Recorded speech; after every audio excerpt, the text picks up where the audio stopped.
I was finally reviewing our joint savings account that morning when the odd transaction to the Four Seasons Maui caught my eye. $27,500 for what David had claimed was an investment conference next month.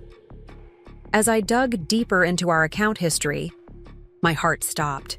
Multiple charges from luxury retailers, high-end restaurants, and another resort booking in Aspen from 3 months ago. The trail of extravagance painted a clear picture, one that my husband of 8 years had carefully hidden until now.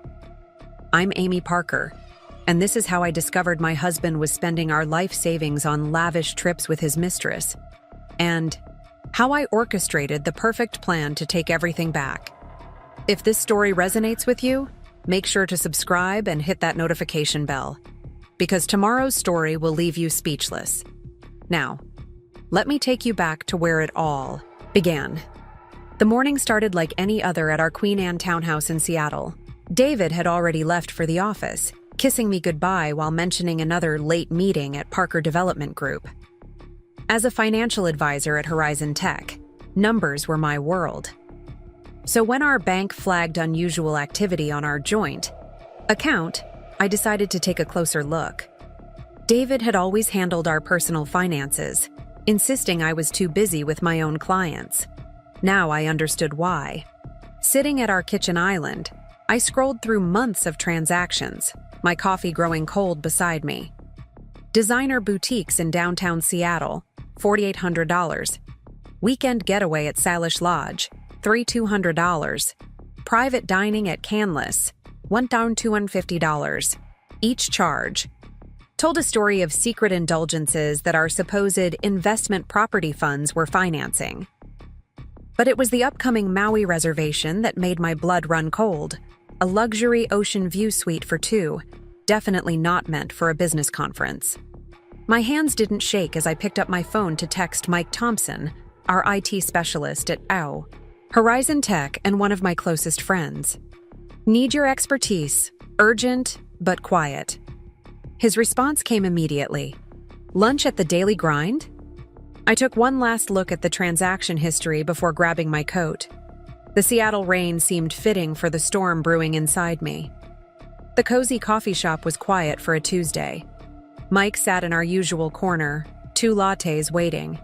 One look at my face and he knew something was wrong. "Remember when you mentioned that email recovery software last month?" I asked, sliding into my seat. "I need it, and I need this to stay between us." When David had synced his phone to my laptop for a backup last week, he hadn't realized he'd given me access to everything, including deleted emails. As Mike walked me through the recovery process, fragments of my husband's secret life emerged. Emails to Olivia Reed, the interior designer he'd hired for our latest property development. Hotel confirmations, private dinner reservations, intimate messages that made me sick to my stomach. "How long?" Mike asked softly, watching me scroll through the evidence. "Based on these emails, at least 6 months. They've been using our investment property viewings as cover. All those late meetings, site visits, design consultations. I paid for him to wine and dine her with our savings." My voice remained steady, surprising even myself. "He's taken nearly $275,000 from our joint account." Mike leaned forward, his expression serious. "Amy, this isn't just infidelity. This is financial fraud. You need to protect yourself." He was right. David hadn't just betrayed our marriage, he'd betrayed our financial future, but I wasn't about to let him get away with either. That evening, I maintained my routine, made dinner, answered work emails, greeted David with a smile when he came home late, reeking of expensive perfume that wasn't mine. "How was the site visit?" I asked casually. "Productive," he replied, loosening his tie. "Olivia's design concepts are really coming together." I bet they are, I thought, watching him check his phone with that secret smile I now understood. "The Maui conference next month. Remind me again what it's about." His fingers paused momentarily on his screen. "Just investment strategies, nothing exciting. You'd be bored." He kissed my cheek, heading upstairs to shower. I waited until I heard the water running before making a call to Jennifer Ross, David's assistant who, as it turned out, was tired of covering for her boss's private meetings with Olivia. The pieces were falling into place. What David didn't know was that while he was planning his romantic getaway with his mistress, I was about to orchestrate something far more memorable. Sometimes the best revenge isn't just about exposing lies, it's about being smarter than those who thought they could fool you. And as I sat there in our kitchen, surrounded by evidence of his betrayal, I knew exactly what I had to do. David Parker was about to learn a very expensive lesson about underestimating his wife. Over the next few days, I immersed myself in detailed financial forensics, meticulously documenting every questionable transaction from our joint accounts. The morning light streamed through my home office window as I created spreadsheets tracking David's spending patterns.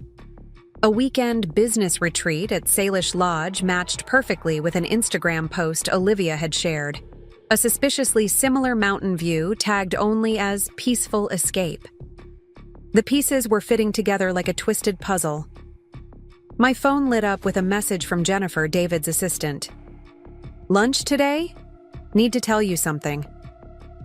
We met at a quiet bistro in Pike Place Market, far from both our offices. Jennifer fidgeted with her napkin, guilt written across her face. "I can't keep quiet anymore, Amy. The reservations, the gifts, the private dinners, I've been booking them all. David said you knew about the business expenses, but yesterday when he asked me to arrange another hotel suite..." She slid her phone across the table, showing me emails detailing arrangements for romantic dinners, spa packages, and weekend getaways, all meticulously disguised as business expenses in our company accounts.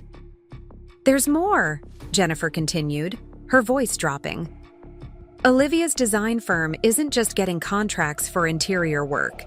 David's been inflating her invoices, using the extra money to fund their lifestyle. The Maui trip? That's just the beginning." Back at my office in Horizon Tech, I dove deeper into our financial records.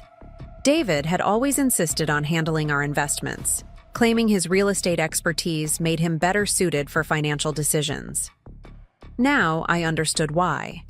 Hidden beneath layers of legitimate business transactions, I found a pattern of misappropriated funds, inflated expenses, and suspicious transfers. Mike appeared at my door, closing it quietly behind him. "Found something interesting in those recovered emails," he said, placing a USB drive on my desk. "David's been moving money between multiple accounts. The savings account withdrawals, that's just what you can see. There's more hidden in offshore accounts, all carefully disguised as property investments." I felt surprisingly calm as I reviewed the evidence. 8 years of marriage, and I'd never once questioned David's financial decisions. He'd played on my trust, knowing I was too busy with my own clients to notice his deception. "Look at this." Mike pointed to a series of transactions. "He's been siphoning money from your joint investment properties too. The renovations he claimed were eating up the profits. Most of that money went straight to personal accounts." That evening, I maintained my composure as David announced another late meeting. "Big development project," he explained, adjusting his tie, the one I'd given him for our last anniversary. "Olivia's presenting new design concepts." I smiled, noticing how his phone buzzed with her messages even as he kissed me goodbye. "Don't wait up, honey." After he left, I called Carol, my mother-in-law. Over the years, she'd become more of a mother to me than a mother-in-law, and her business acumen was legendary in Seattle's real estate circles. "Come over," she said after I explained what I'd discovered, "and bring everything you found." Carol's elegant home overlooked Lake Washington, its walls lined with photos of family success stories. She listened intently as I laid out the evidence, her expression growing darker with each revelation. "I've watched Olivia at company events," she said finally. "The way she looks at David. I should have said something sooner. She touched a frame containing David's father's photo. He built this company on integrity. What David's doing? It's not just betraying you, it's betraying everything we stand for. We spent hours reviewing documents, Carol's expertise highlighting irregularities I hadn't even noticed. See these property transfers? He's been moving assets into private holdings. And these development contracts with Olivia's firm? The numbers don't add up. She reached for her phone. I'm calling Michael Chen. Michael Chen, the family's longtime attorney, arrived within the hour. As he examined our findings, his expression turned grave. This goes beyond simple infidelity, Amy. There's potential fraud here, misappropriation of company funds, tax implications. You need to protect yourself and the company. Carol squeezed my hand as Michael outlined our options. First, we secure the evidence. Then, we freeze certain accounts. Carefully, legally. You need to document everything without alerting David. And most importantly, you need to plan your next moves strategically. Later that night, as I drove home through Seattle's rain-slicked streets, my mind raced with possibilities. David's betrayal wasn't just personal, it was professional. Financial? Complete. He'd gambled everything. Preparing and narrating this story took us a lot of time, so if you are enjoying it, subscribe to our channel. It means a lot to us. Now back to the story. Our marriage, our savings, his family's company, all for stolen moments with Olivia. My phone buzzed with a message from David. Another late night. Don't hold dinner. Below it, an alert from our joint account. Another charge at an upscale restaurant downtown. I could picture them there, laughing over expensive wine, planning their Maui getaway, never suspecting that their carefully constructed world was about to crumble. Back home, I opened my laptop, beginning the meticulous process of documenting every betrayal.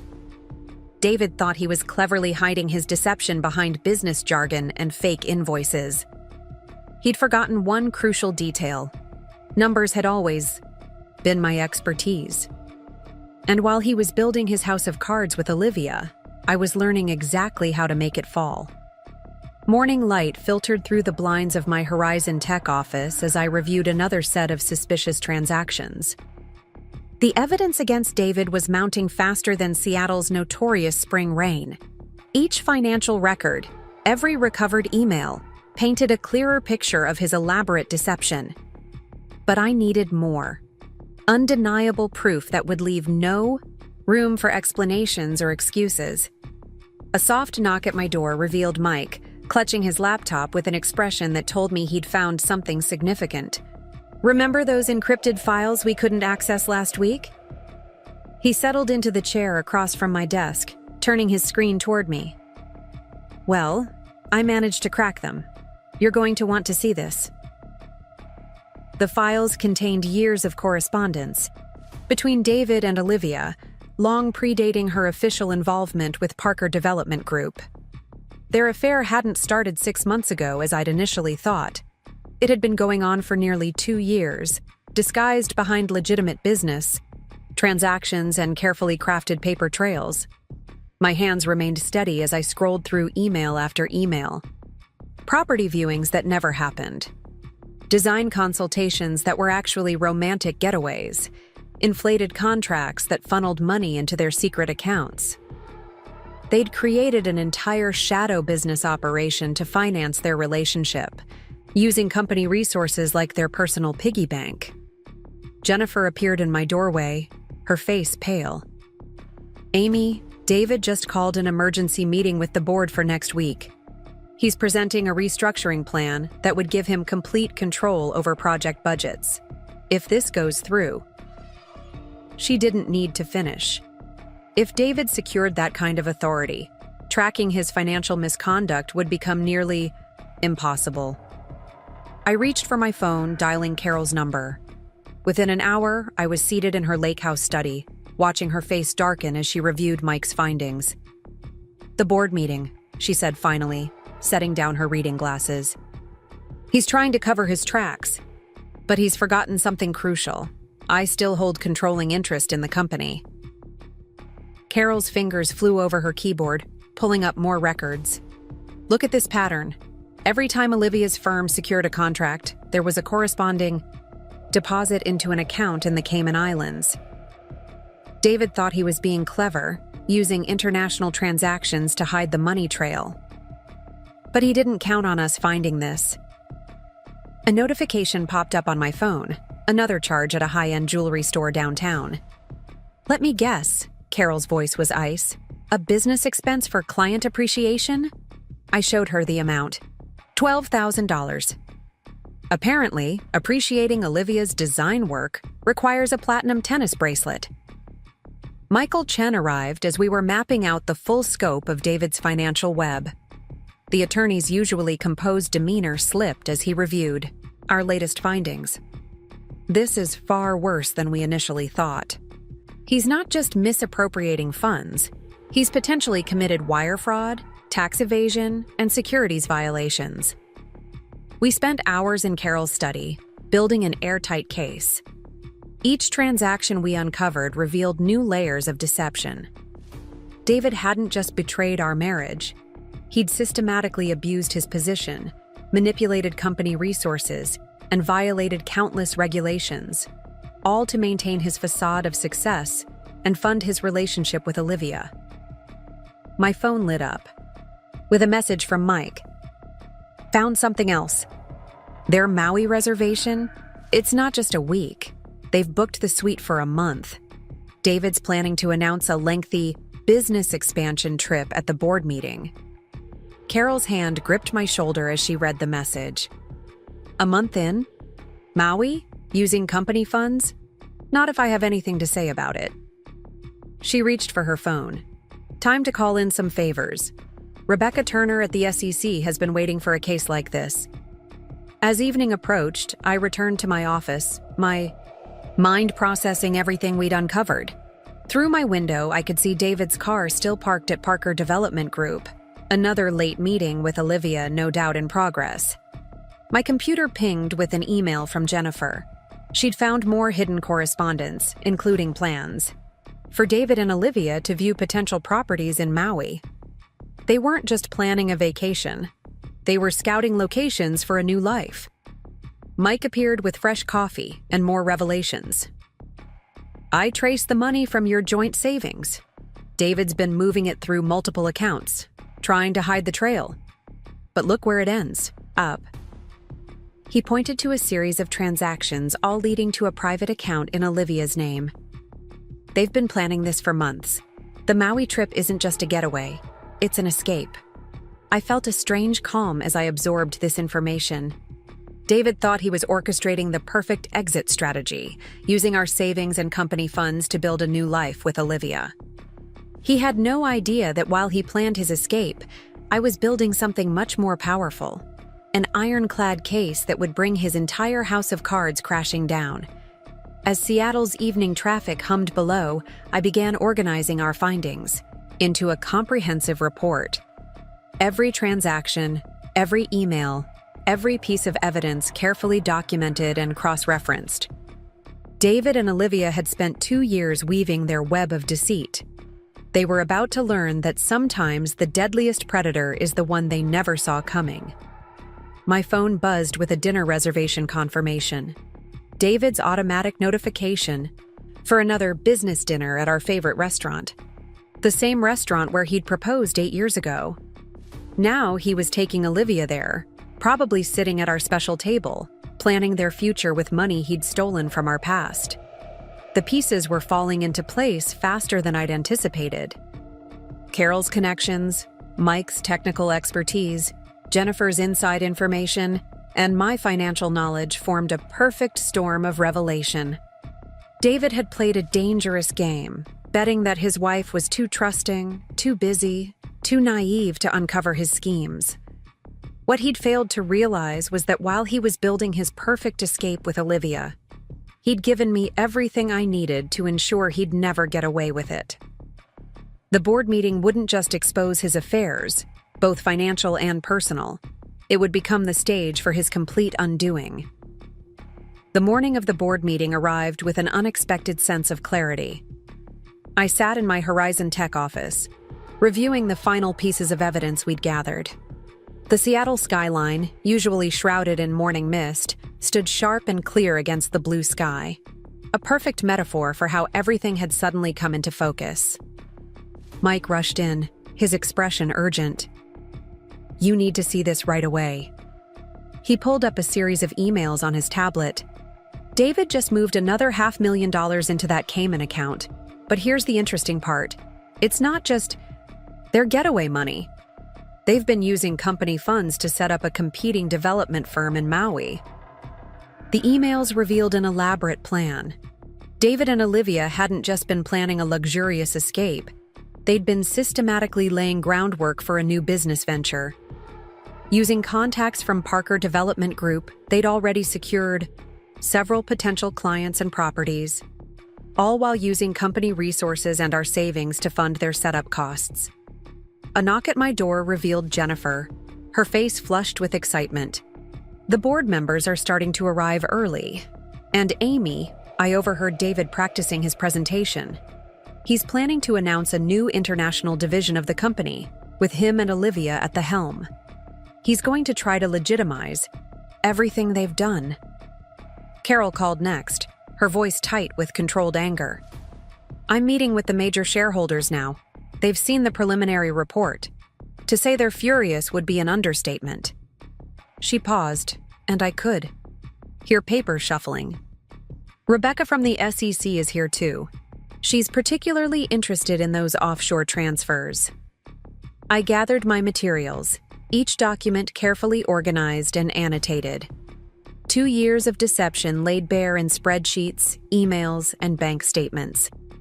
As I prepared to leave my office, Mike caught my arm. "There's something else. I found their personal messages from last night. They're not just planning to move to Maui, they've already bought property there, under Olivia's maiden name." The drive to Parker Development Group felt surreal. Seattle's streets were busy with morning traffic, people rushing to their normal workday routines. Inside my car, I reviewed the presentation we'd prepared one last time. Every transaction traced, every lie documented, every scheme exposed in meticulous detail. The company's boardroom was already filling when I arrived.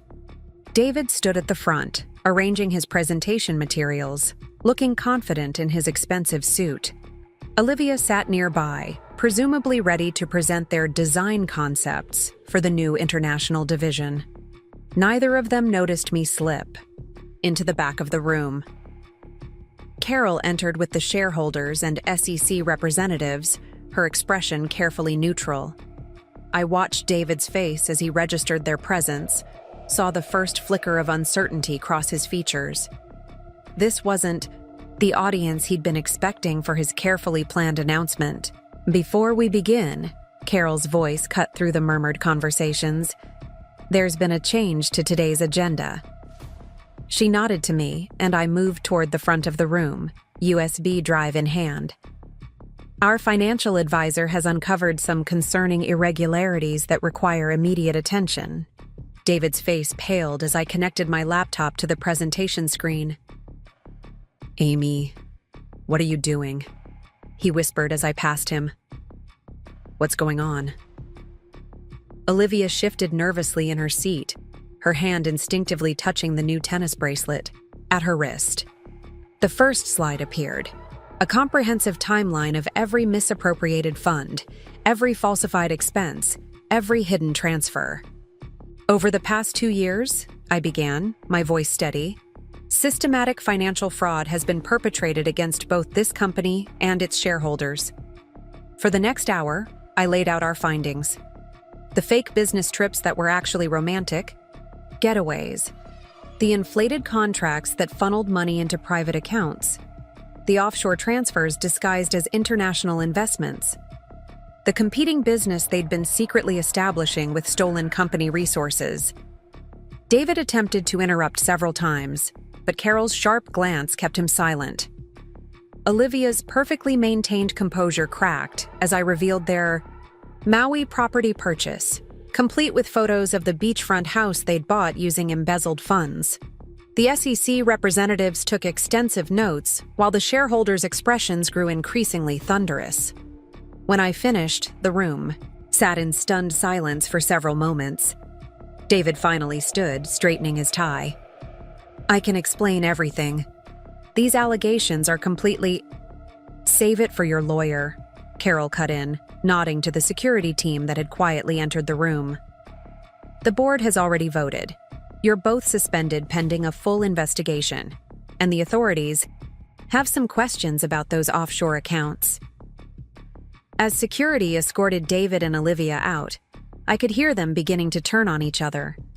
"You said nobody would trace the transfers?" Olivia hissed.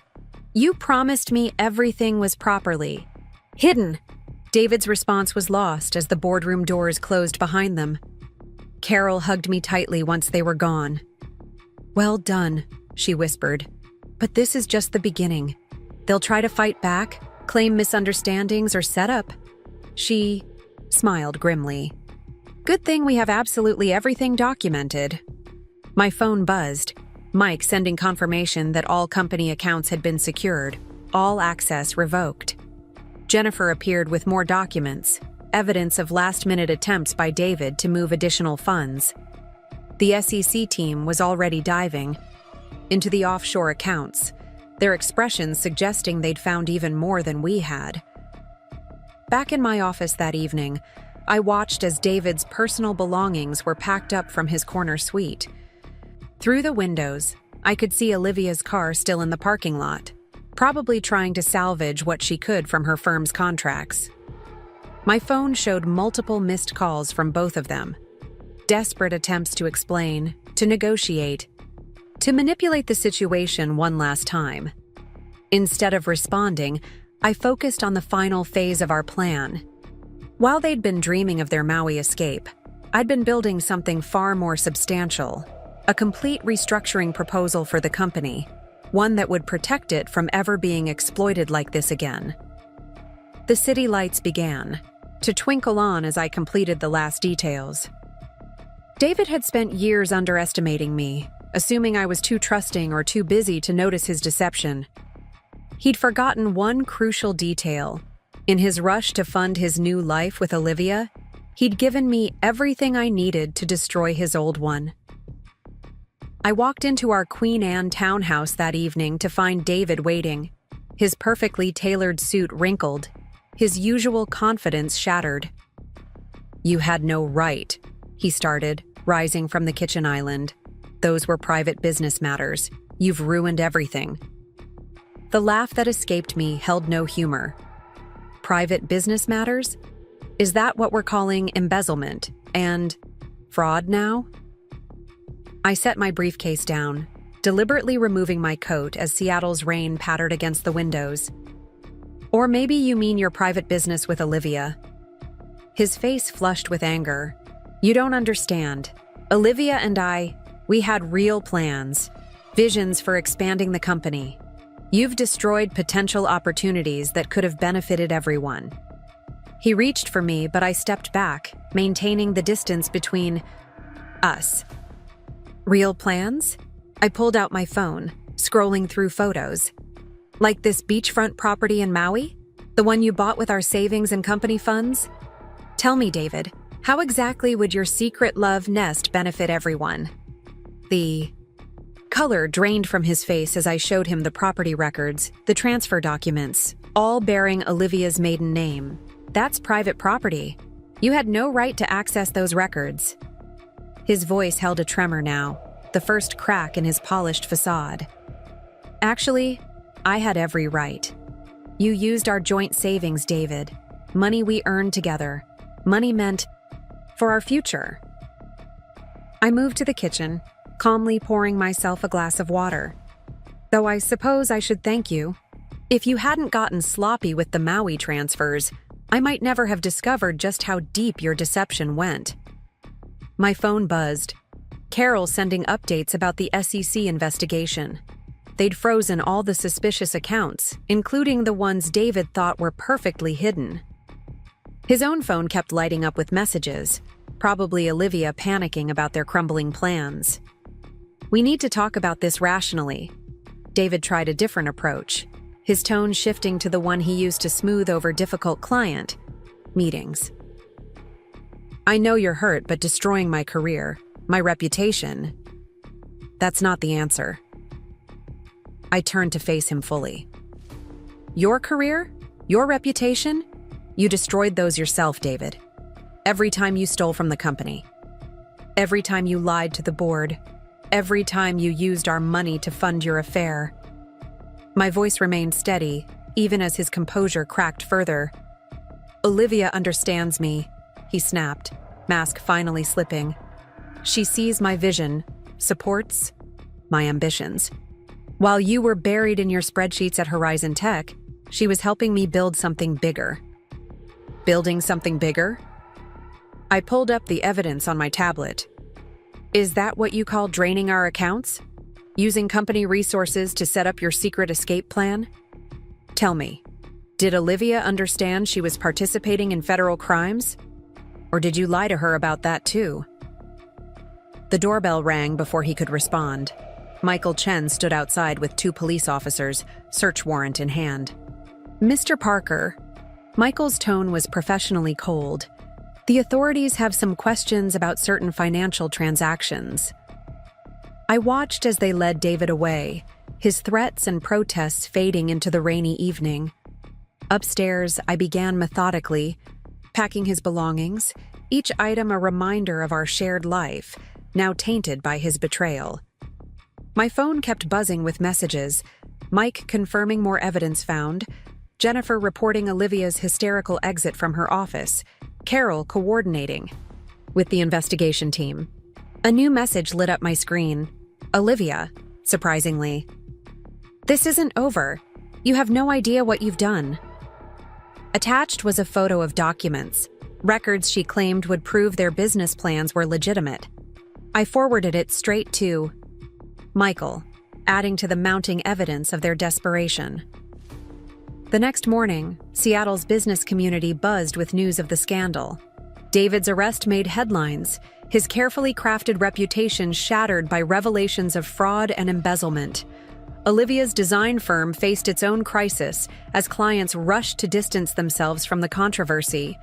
Carol met me for coffee at our usual spot near Pike Place Market.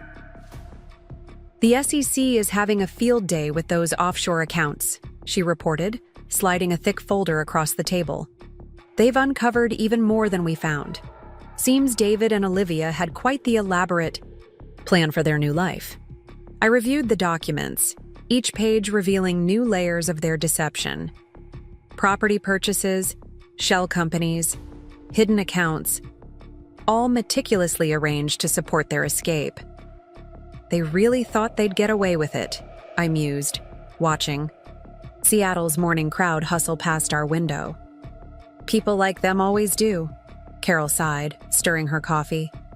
"They get so caught up in their clever schemes, they forget that simple truth is the hardest thing to hide." She squeezed my hand. "You did the right thing, Amy. The company, the shareholders, even their other victims, everyone needed to know the truth." Back at Horizon Tech, Mike greeted me with more updates. The forensic accounting team had traced millions in misappropriated funds. David and Olivia's dream of a luxurious new life had left a trail of financial destruction in its wake. Jennifer called next, her voice excited. "You won't believe what we just found in Olivia's office files. Remember those design contracts that seemed inflated? There's a whole hidden folder of the real invoices, showing exactly how they skimmed money from each project. The evidence mounted hourly, each discovery confirming that exposing their schemes had been just the beginning. David and Olivia had built their relationship on stolen moments and stolen money, never imagining it would all come crashing down around them. The rain poured steadily outside the downtown Seattle courthouse as I reviewed my statement one final time. The preliminary hearing for David's case would start in an hour, and the mounting evidence had grown far beyond our initial discoveries. Mike sat beside me, organizing the latest financial records we'd uncovered, while Carol spoke quietly with the prosecution team. "There's something else you should see," Mike murmured, sliding his tablet toward me. "Remember those mysterious transactions to that consulting firm in Vancouver? Turns out it was another shell company. David and Olivia weren't just planning a life in Maui, they had backup plans scattered across multiple countries." The prosecution's lead attorney, Sarah Martinez, joined us with fresh coffee and grim determination in her eyes. The judge just denied their motion to suppress the financial evidence. "Everything we found is admissible." She spread additional documents across the table. "And those backup plans they made? Each one leaves a clearer trail of fraud than the last." Jennifer rushed in, slightly breathless from the rain. "Olivia's trying to cut a deal," she announced, shaking water from her coat. "She's offering to testify against David, claiming he manipulated her into participating in the fraud." Her expression turned wry. Apparently, true love doesn't survive federal indictments. Through the courthouse windows, I watched David arrive, with his legal team. His designer suit couldn't hide the strain of the past weeks. Behind him, I glimpsed Olivia entering through a separate door, carefully avoiding his gaze. Their perfectly planned future had crumbled faster than either had anticipated. "Ms. Parker?" A court clerk approached our table. "The prosecutor needs to review a few details about the offshore accounts before the hearing." I followed her to a conference room where more evidence awaited. Bank statements, property records, email trails, each piece revealing new depths of their deception. Sarah spread out a timeline of transactions. "Look at this pattern," she pointed to a series of transfers. "Every time they moved money through the Cayman accounts, they created a matching set of fake business documents. The level of premeditation is staggering." Carol joined us, her face tight with controlled anger. The board just finished reviewing the complete audit, the total amount they embezzled. She paused, steadying herself. "It's nearly double what we initially discovered. They weren't just stealing for their affair, they were systematically draining the company." My phone buzzed with a message from the forensic accounting team. They'd traced another set of hidden accounts, these registered under names of non-existent clients. David's web of financial manipulation stretched further than anyone had imagined. The hearing itself felt almost anticlimactic after weeks of revelations. I watched David shift uncomfortably as the prosecutor laid out the evidence. His eyes kept darting to Olivia, who sat with her own attorney, studiously avoiding his gaze. Their dream of a luxurious escape had transformed into a nightmare of legal consequences. The defendants engaged in a systematic pattern of fraud, the prosecutor declared, presenting document after document. Using both personal and corporate funds, they created an elaborate network of false accounts, fabricated business records, and hidden assets, all while betraying the trust of their family, colleagues, and shareholders. During a brief recess, Mike pulled me aside with more updates. "The tech team just cracked another encrypted drive," he whispered. "Found emails discussing properties in Costa Rica, bank accounts in Switzerland. They were planning this exit strategy for years." I watched David huddled with his lawyers, his usual confidence replaced by barely concealed panic. Across the room, Olivia's attorney approached the prosecution team, likely continuing plea deal negotiations. Their perfect partnership had dissolved into a race to betray each other first. The afternoon brought a parade of witnesses, company accountants detailing suspicious transactions, bank officials tracing wire transfers, even a real estate agent from Maui describing the property purchased with stolen funds. Each testimony added another layer to the mountain of evidence. Carol squeezed my hand as David's former business partners testified about contracts inflated to generate kickbacks. "You did the right thing," she whispered. "The company, the employees, everyone deserved to know the truth." Between testimonies, Jennifer showed me messages from other employees coming forward with their own stories. "It's like a dam breaking," she said. Everyone who ever suspected something was wrong but felt too intimidated to speak up. They're all talking now. Sarah presented records of the Maui property purchase, the documents clearly showing how they'd laundered company funds through multiple accounts to buy their planned escape destination. David's face grew paler with each revelation, while Olivia's attorney scribbled notes frantically. A message from Mike caught my attention. Found their contingency plans. If Maui fell through, they had similar setups in 3 other countries. Each one funded with stolen money, each one carefully hidden, behind layers of fake businesses. The judge's voice cut through my thoughts, announcing a brief recess. In the courthouse corridor, I overheard snippets of conversation between legal teams, plea negotiations, asset seizures, restitution agreements, the complex machinery of justice, grinding inexorably forward. Outside, Seattle's rain had finally stopped, leaving the city gleaming in late afternoon sunlight. I watched David being led to a conference room for yet another meeting with his lawyers, his shoulders slumped in defeat. Nearby, Olivia sat alone on a bench, her designer outfit and perfect makeup a stark contrast to her evident distress. My phone lit up with updates from the financial investigation team. They'd uncovered even more accounts, more properties, more evidence of years of systematic fraud. David and Olivia's dream of escaping to paradise had instead trapped them in a web of their own making. Carol approached with coffee and a gentle smile. "The board meeting's been rescheduled for tomorrow," she said. "We'll be implementing those new financial oversight measures you proposed, making sure nothing like this can ever happen again." As the day's proceedings wound down, I gathered my materials, each document a piece of the puzzle that had revealed the true extent of their betrayal. David and Olivia had spent years building their elaborate escape plan, never imagining it would become the very evidence that destroyed them. The morning sun illuminated my Horizon Tech office as I reviewed the latest reports from our forensic accounting team. Seattle's business community was still reeling from yesterday's court revelations, and more evidence kept surfacing.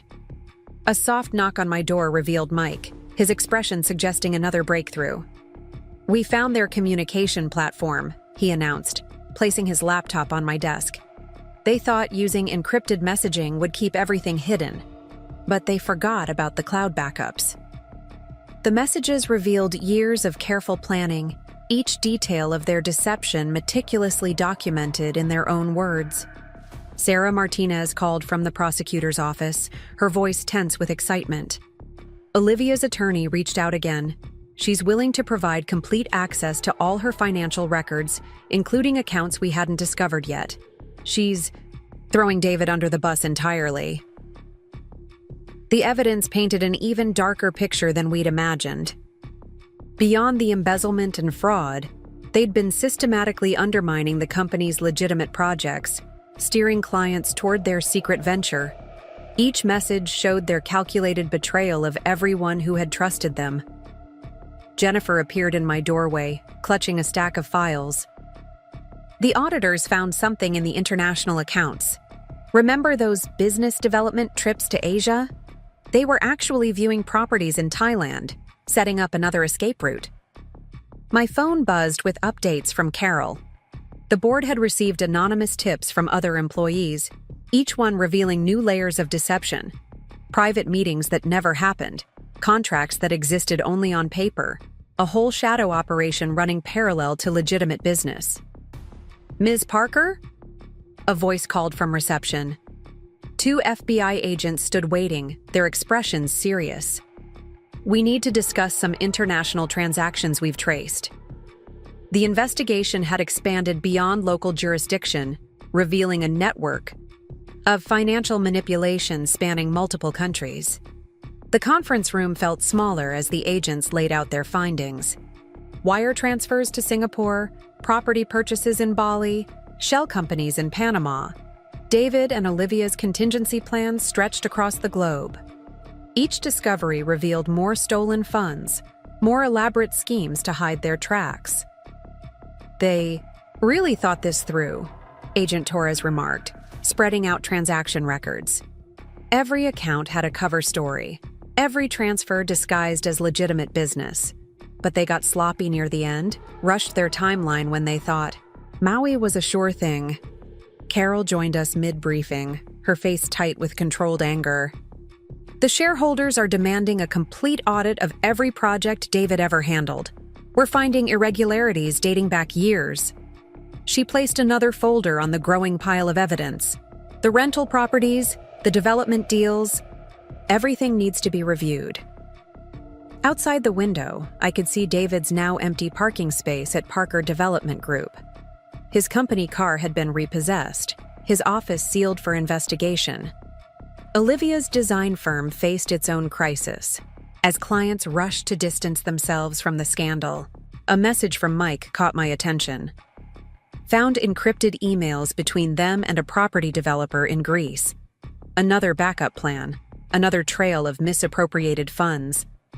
The depth of their preparation was staggering. They'd created escape routes on 3 continents, all financed with stolen money. Sarah called again, updating me on the prosecution's strategy. Olivia's cooperation is opening doors we didn't even know existed. Bank accounts, property holdings, even artwork bought with embezzled funds. She's determined to save herself, no matter the cost to David. The afternoon brought more revelations as Jennifer coordinated with international investigators. The Maui property was just the tip of the iceberg, she reported. They had similar setups in 5 other countries, each one carefully hidden behind layers of fake corporations. My phone lit up with a message from David's personal assistant at Parker Development Group.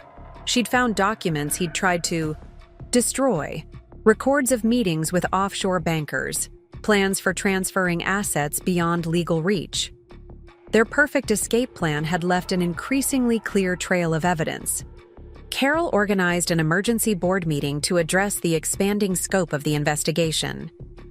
Every project, every contract, every financial decision David made needs to be scrutinized, she insisted. We have to know exactly how deep this goes. The FBI agents returned with more questions about international transfers.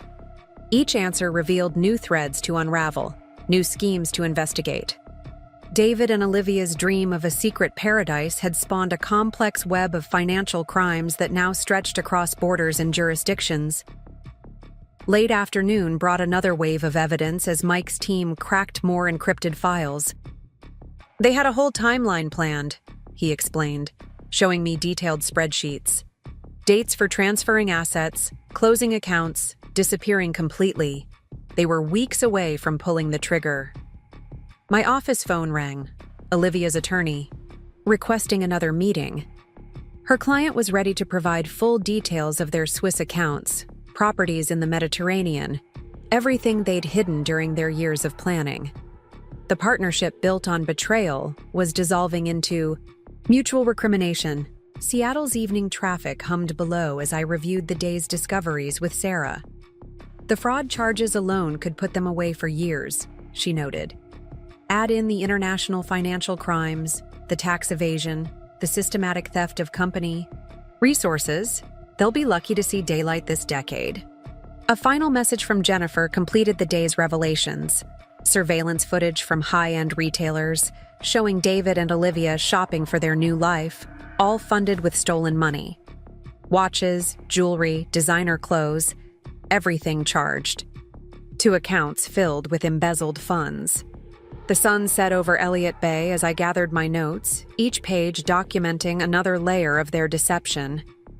David and Olivia had spent years crafting their escape, building elaborate facades to hide their true intentions. Now those same careful plans were becoming the evidence that would ensure their downfall. Agent Torres left me with one last thought. People like this always think they're smarter than the system. They get so caught up in creating the perfect plan, they don't realize they're actually creating the perfect case against themselves. Sunrise painted Seattle's skyline in shades of gold as I prepared for another day of revelations. The prosecution team had called an emergency meeting. They'd discovered something significant in the latest batch of evidence. Sarah Martinez waited in the courthouse conference room, surrounded by stacks of new documents and a team of financial analysts. "Your husband was even more creative than we thought," Sarah began, spreading out a series of photographs. "These aren't just vacation pictures from their secret getaways. Look at the backgrounds." Each image showed David and Olivia at various luxury properties around the world, properties we now knew were purchased with embezzled funds. Mike burst into the room, his laptop open. "We've cracked their private email server. You won't believe what they were planning for after Maui." The emails revealed an elaborate network of hidden investments, each one carefully structured to appear legitimate while funneling stolen money into their private accounts. A quiet knock announced Jennifer's arrival. The auditors found something strange in the company's charitable foundation records. She laid out a trail of transactions showing how David had manipulated donations, using the foundation's good name to mask his illegal activities. He was using charitable write-offs to hide the money he was stealing. The morning light grew, stronger as we pieced together this new puzzle. Carol joined us, her face grave. The board just received information about properties in New Zealand. Apparently, they were setting up a complete new identity there. Residency papers, business, licenses, everything. Agent Torres arrived with fresh coffee and more disturbing news. "We've linked their activities to several other fraud cases across the Pacific Northwest. Seems they were testing their methods on smaller projects before attempting their grand escape." "The level of premeditation is astounding," Sarah observed, examining bank statements from their New Zealand accounts. They weren't just planning an affair or a simple embezzlement scheme. They were creating an entirely new life, funded entirely by stolen money. My phone buzzed with a message from the forensic accounting team. They'd discovered a pattern in David's legitimate business dealings. Each successful project had a shadow transaction, siphoning funds through an increasingly complex network of shell companies. The courthouse corridors filled with morning activity as we continued our investigation. Legal teams hurried past our conference room, carrying more evidence boxes. David's defense attorneys looked increasingly strained as each new revelation made their job more difficult. "Ms. Parker?" A courtie clerk appeared with another urgent delivery. "These just arrived from the FBI's Financial Crimes Unit." The documents detailed how David and Olivia had used international art purchases to launder company funds, building a collection worth millions. Sarah spread the new evidence across our workspace. "Look at the dates on these transactions. Every time they closed a major deal for Parker Development Group, they were simultaneously setting up another piece of their escape plan. The art, the properties, the offshore accounts. It was all carefully synchronized." Jennifer's tablet chimed with an alert from the company's internal audit team. They found more hidden accounts, these ones linked to construction projects in Dubai. Seems they were planning multiple exit strategies across different continents. The morning wore on as we traced more connections. Mike's team had uncovered encrypted communications with private banks in Switzerland, property developers in Singapore, even citizenship consultants in various tax havens. Each discovery painted a picture of meticulous planning and calculated betrayal. Carol organized an emergency conference call with international investigators. "The scope keeps expanding," she explained, connecting with teams across multiple time zones. Every jurisdiction where they hid assets needs to be involved in the recovery process. Agent Torres mapped out the growing web of financial crimes on a digital display. Red lines connected bank accounts to properties, blue lines traced money movements, green highlighted their planned escape routes. The complexity of their scheme was breathtaking. "They really thought they had covered every angle," Sarah mused, reviewing Olivia's latest proffer through her attorney. All these elaborate plans, multiple escape routes, carefully hidden assets, and it's all becoming evidence against them. A message from Mike interrupted our analysis. "Found their contingency protocols.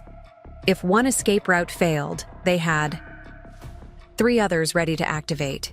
Each one funded with stolen money, each one now traceable back to company accounts.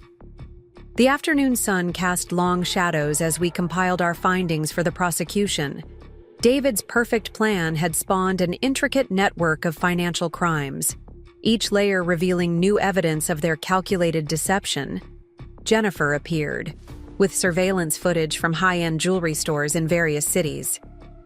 They were collecting portable assets, she explained, showing clips of David and Olivia selecting expensive pieces. Items they could easily transport or convert to cash, once they disappeared. My phone lit up with updates from Carol. The board had received anonymous tips about similar schemes at other companies where David had worked previously.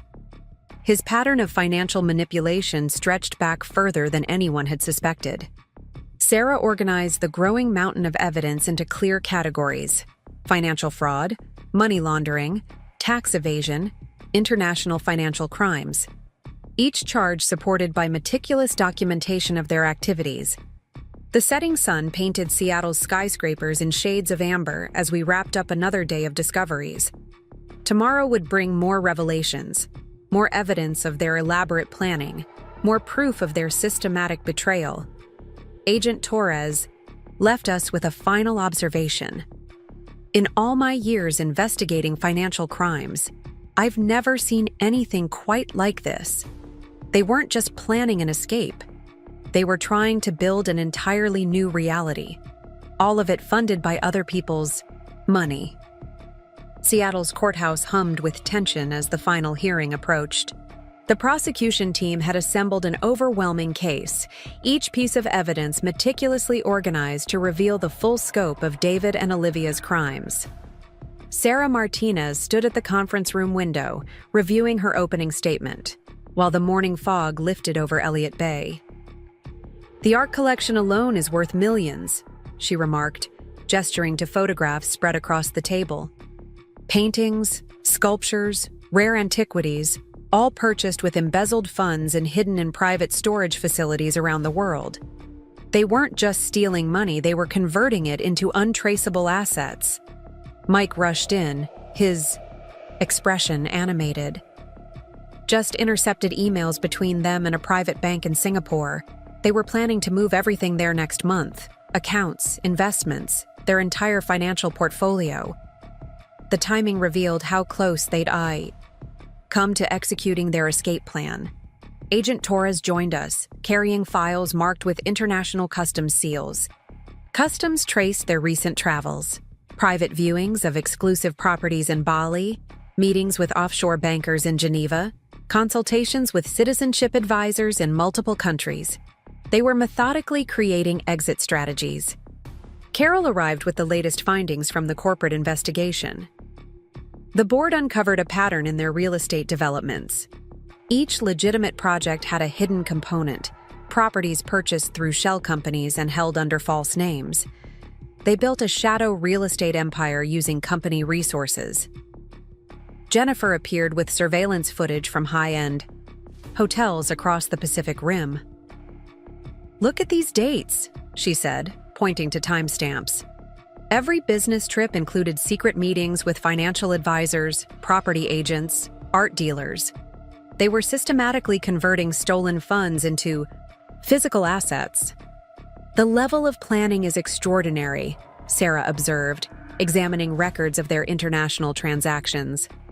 Private vaults in Switzerland, numbered accounts in the Cayman Islands, property holdings registered to offshore corporations. They created layers of complexity to hide their true activities. My phone buzzed with updates from the forensic team. They'd discovered encrypted files detailing plans for establishing new identities once they reached their chosen haven. Passport applications, residency permits, business licenses, all carefully prepared under assumed names. The courthouse corridors filled with legal teams as the hearing time approached. David's attorneys looked increasingly resigned as they reviewed the mounting evidence. Olivia's legal team huddled in corners, still negotiating terms of her cooperation with the prosecution. Agent Torres spread satellite images across our workspace, showing properties in remote locations. private islands, mountain retreats, secluded villas. They weren't just planning to disappear, he explained. They were creating multiple sanctuaries, each one purchased with stolen money. Sarah's tablet chimed with messages from international investigators. The Swiss authorities found more safety deposit boxes, registered under various aliases. Gold, jewels, bearer bonds. They were stockpiling portable wealth they could access from anywhere in the world. Jennifer's research revealed connections to private security firms specializing in high-net-worth client protection. They hired consultants to design their disappearance, she reported.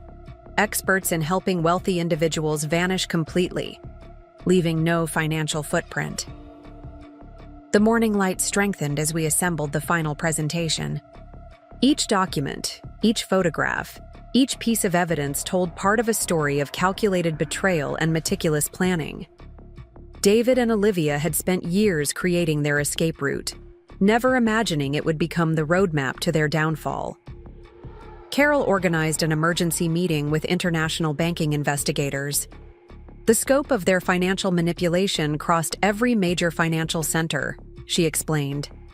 Singapore, Hong Kong, Dubai, Geneva. They used each jurisdiction's privacy laws to hide their activities. Mike's team uncovered more encrypted communications with wealth management firms specializing in asset protection. They were creating a financial fortress, he explained. Multiple layers of corporations, trusts, and holding companies, all designed to obscure the source of their funds. Agent Torres mapped the international network on digital displays. Red lines traced money movements, blue highlighted property acquisitions, green showed planned escape routes. The complexity of their scheme spanned continents and jurisdictions. Sarah reviewed Olivia's latest testimony, each page revealing new details of their elaborate plan. They had contingencies for every scenario, she noted. If one route failed, they had 3 others ready.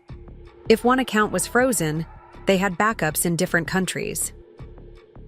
The afternoon brought more revelations as international investigators reported their findings. Private jets on standby, luxury properties staffed and waiting, bank accounts primed for instant transfers, everything arranged for a swift and untraceable disappearance. Jennifer arrived with records from private wealth management firms. They were converting company assets into artwork, rare wines, precious metals, anything that could be easily transported or sold anywhere in the world. Each transaction carefully structured to appear legitimate while hiding its true purpose. My phone lit up with messages from the forensic accounting team. They'd discovered patterns in David's international business dealings, each legitimate.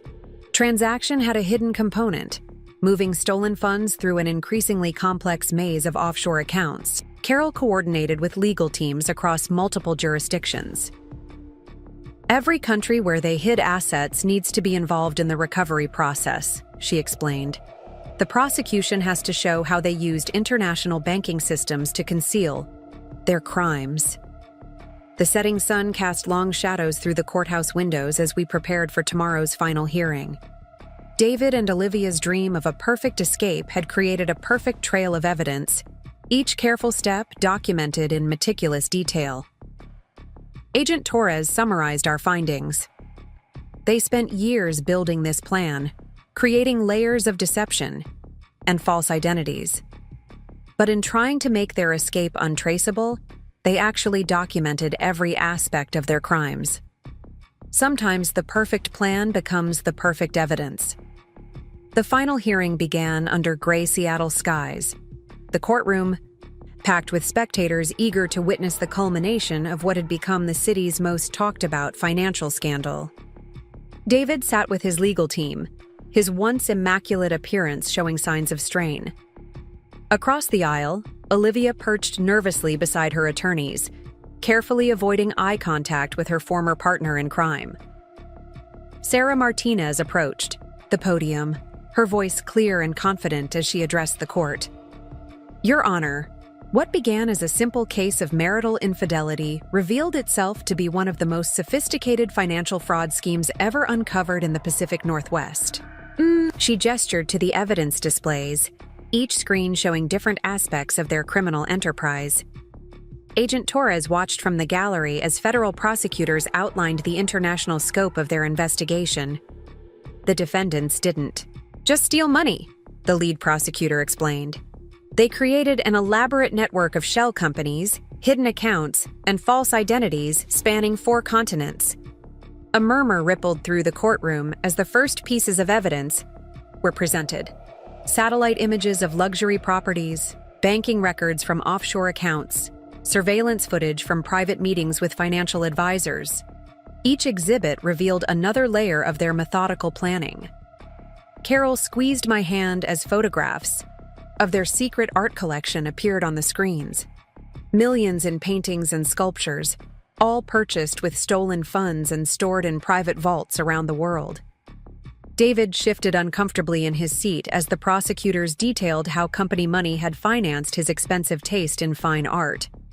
Mike's technical expertise proved crucial as the prosecution presented evidence from their encrypted communications. Emails, messages, and detailed spreadsheets showed years of careful coordination between David and Olivia, planning every aspect of their eventual escape. Jennifer's research had uncovered connections to private security consultants specializing in helping wealthy clients disappear. Records showed substantial payments to firms known for creating new identities, establishing offshore residency, and arranging untraceable transportation. The afternoon session focused on their financial crimes. Banking experts testified about the complex web of transactions used to hide stolen funds. Each legitimate business deal had its shadow component, moving money through multiple jurisdictions before landing in secretly controlled accounts. Olivia's testimony proved devastating to David's defense. She detailed their systematic theft of company resources, explained how they'd manipulated contracts and inflated invoices, revealed the elaborate coding system they'd used to track their hidden assets. David's attorneys attempted to portray him as a victim of circumstance, suggesting Olivia had masterminded the financial aspects of their scheme. The claim fell apart as prosecutors produced emails showing his active role in planning every fraudulent transaction. The international scope of their crimes drew particular attention from the judge. Evidence showed how they'd exploited banking privacy laws in multiple countries, creating layers of corporations and trusts to obscure their activities. Each jurisdiction represented another charge, another potential sentence. Sarah's cross-examination of David's financial advisors revealed how they'd converted stolen money into portable assets, rare coins, precious metals, bearer bonds, anything that could be easily transported or sold anywhere in the world. Agent Torres presented evidence from customs authorities tracking their international movements, private jet bookings, property viewings, meetings with offshore bankers, each trip carefully documented in their own records, now becoming proof of their criminal intent. Carol's testimony about the impact on Parker Development Group drew sympathetic murmurs from the gallery. She described how their schemes had undermined company projects, diverted resources from legitimate business activities, and betrayed the trust of employees and shareholders. Mike's analysis of their digital communications painted a picture of meticulous planning and calculated betrayal. Every aspect of their escape had been carefully considered, from establishing new business identities to arranging private security in their chosen haven. The prosecution's financial experts detailed how David and Olivia had systematically drained company accounts, converting stolen funds into assets that could be easily hidden or moved. Their technique showed sophistication that belied any claims of innocent mistakes or misunderstandings. Jennifer's research into their international properties revealed how they'd created a network of luxury safe houses around the world. Each location had been carefully chosen for its privacy laws and limited extradition agreements with the United States. The courtroom fell silent as prosecutors displayed the full financial impact of their crimes. The total value of stolen assets, hidden properties, and diverted funds reached staggering amounts. Even David's experienced defense team seemed taken aback by the final figures. Sarah's closing arguments methodically connected each piece of evidence, showing how David and Olivia's careful planning had created an insurmountable case against them. Their dream of a perfect escape had instead documented every aspect of their crimes in meticulous detail. As the sun set over Seattle's skyline, the judge prepared to deliver the initial rulings on asset seizure and custody arrangements. David and Olivia's elaborate plan for a new life had crumbled into a future marked by legal consequences and financial ruin. The judge's gavel fell with finality in the hushed courtroom, echoing through the tense atmosphere as she delivered her verdict. The evidence presented in this case demonstrates not only extensive financial crimes, but a level of premeditation rarely seen in this court. She peered over her glasses at David and Olivia, who sat separated by their respective legal teams. Sarah Martinez stood confidently as the judge proceeded to outline the penalties.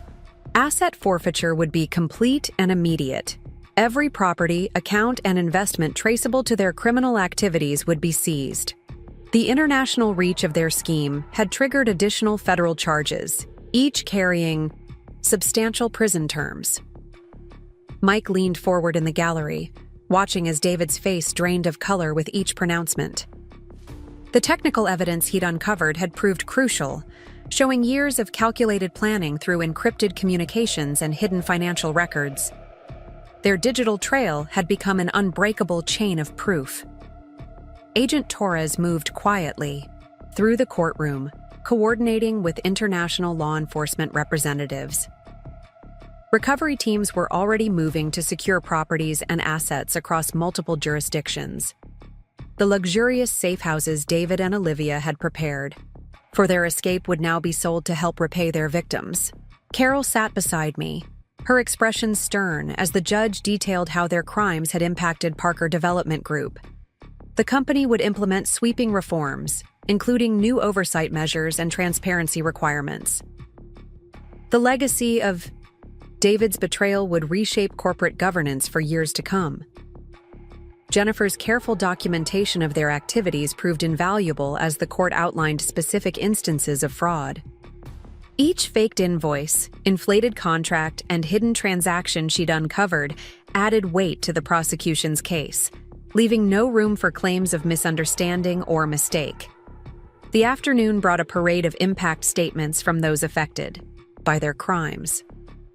Employees whose careers had been damaged, investors who'd lost savings, clients whose trust had been betrayed.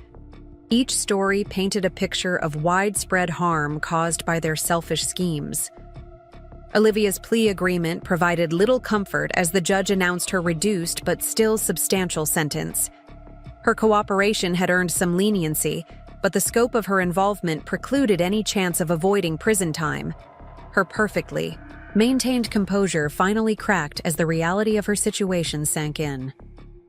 David's attempts to shift blame collapsed under the weight of evidence.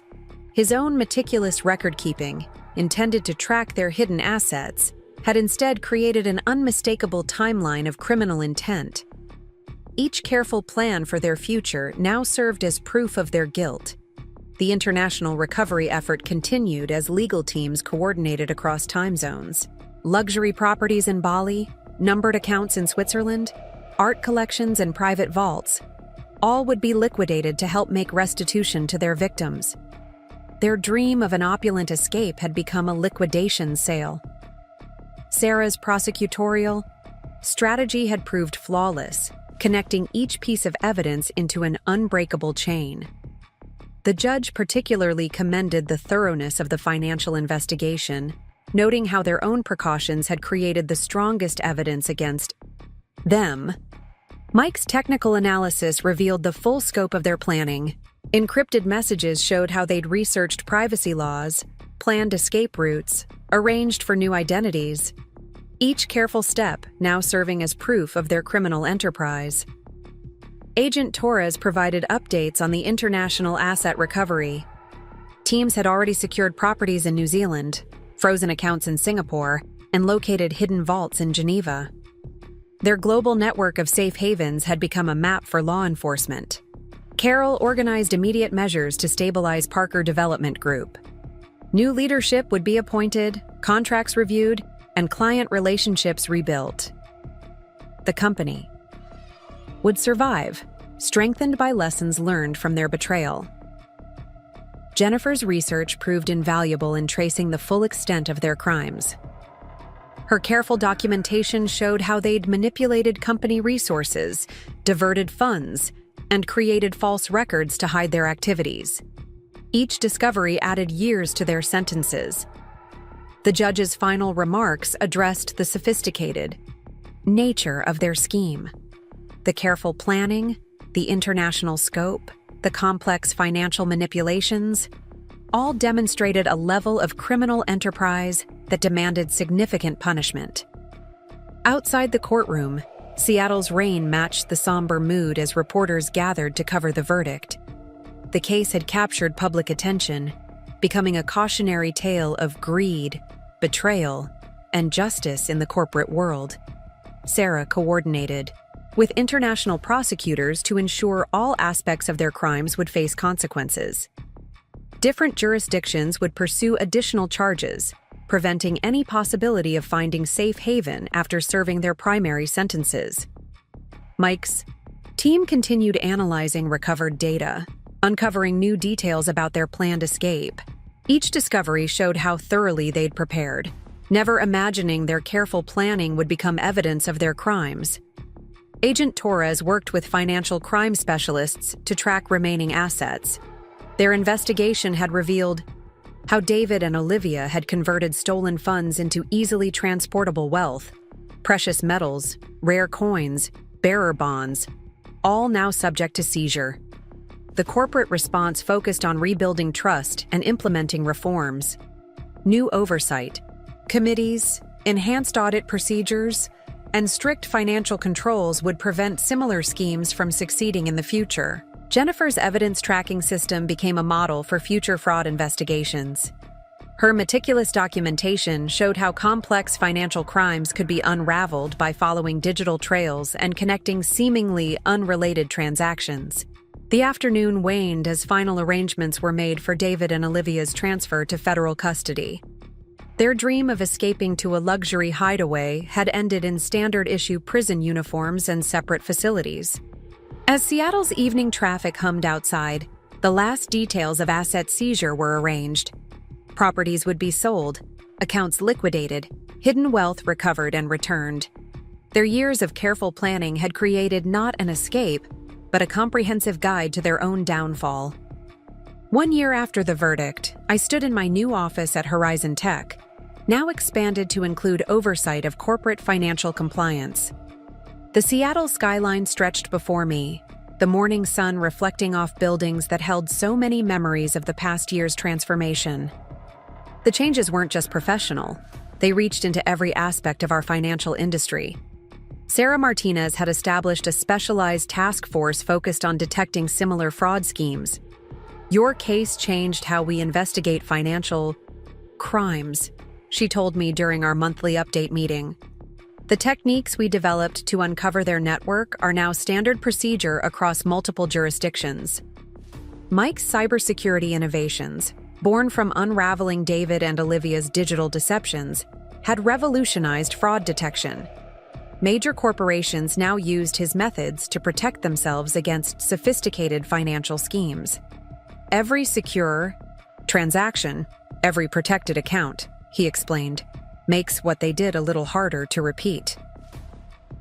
Carol had transformed Parker Development Group into a model of corporate transparency. The company's new oversight systems and compliance measures became industry standards, studied by business schools and implemented by corporations worldwide.